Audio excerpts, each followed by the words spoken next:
So, ayan sa mga naghahanap dyan mga kadabs ng Lotus mini drill or hand drill. So, ito yung kanyang battery, Lotus 12 volts, 1,500 milliamp, lithium battery. So, mayroon tong 0.2 kg yung bigat niya. Ito rin.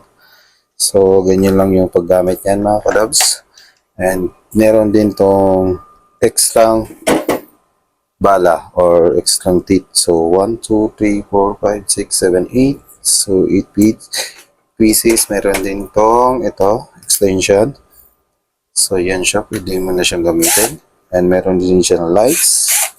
And left and right. And ito, sa number hanggang 1 to 19. So, itong gamit niya, pwede rin siya dito sa mga server, like this. Yan. Sa mga server, computers. Yan, pwede siya. So, sa mga naghahanap dyan, check out nyo na to. Dito sa mga nagdi-DIY and repair ng ating mga electronic parts. So, yan lang mga kadabs and check out nyo na.